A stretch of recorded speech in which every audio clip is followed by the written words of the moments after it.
Von dem Fischer und seine Frau.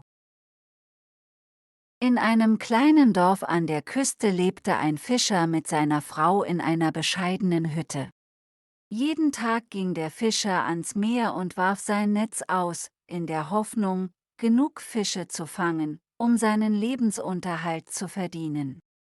Eines Tages, nachdem er schon lange im Meer gefischt hatte, zog er ein goldenes Fischlein an Land.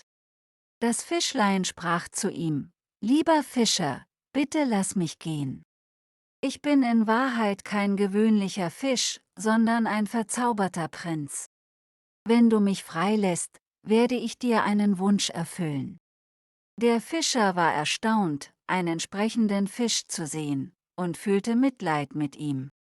Er sagte: »Ich will dir nichts Böses tun, kleines Fischlein. Geh zurück ins Meer und sei frei.« Und ohne einen Wunsch zu äußern, ließ er den Fisch wieder ins Wasser gleiten. Als er nach Hause kam und seiner Frau von dem goldenen Fisch erzählte, war sie wütend. »Du hättest dir etwas wünschen sollen«, rief sie. »Geh zurück und rufe den Fisch, damit er uns eine größere Hütte gibt.« Zögernd kehrte der Fischer zum Meer zurück und rief das Fischlein. Als es auftauchte, erklärte der Fischer den Wunsch seiner Frau. Das Fischlein nickte und erfüllte den Wunsch. Als der Fischer nach Hause zurückkehrte, fand er keine alte Hütte mehr, sondern ein schönes Steinhaus. Seine Frau war zuerst glücklich, aber bald wurde ihr das Haus zu klein. Sie wollte ein Schloss. Wieder schickte sie ihren Mann zum Fischlein. Der Fischer war nicht glücklich damit, aber er ging erneut zum Meer und rief das Fischlein.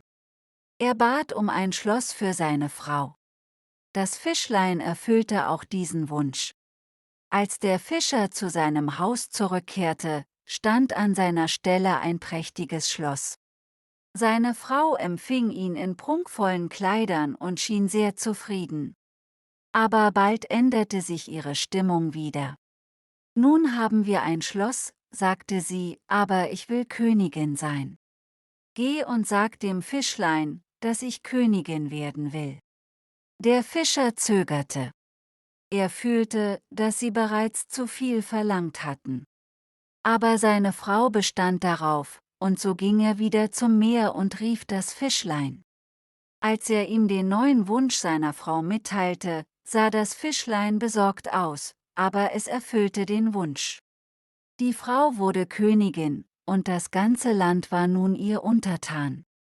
Aber auch das reichte ihr nicht. Sie wollte nun die Macht über die Sonne und den Mond haben. »Ich möchte, dass die Sonne und der Mond aufgehen und untergehen, wann ich es will«, sagte sie zu ihrem Mann. Der Fischer war erschrocken über diesen Wunsch. »Das ist zu viel, meine Liebe. Das können wir nicht vom Fischlein verlangen.« Aber die Königin ließ nicht nach und schickte den Fischer erneut zum Meer. Zitternd rief er das Fischlein und trug ihm den Wunsch seiner Frau vor. Das Fischlein sah den Fischer traurig an und sagte: »Gehe nach Hause, Fischer. Du findest alles so vor, wie es war, als du mich zum ersten Mal getroffen hast.« Der Fischer kehrte nach Hause zurück und fand die alte Hütte vor. Alles war wieder so, wie es einmal war. Er und seine Frau lebten in ihrer bescheidenen Hütte, und alle Wünsche und Reichtümer waren verschwunden. Doch der Fischer war zufrieden.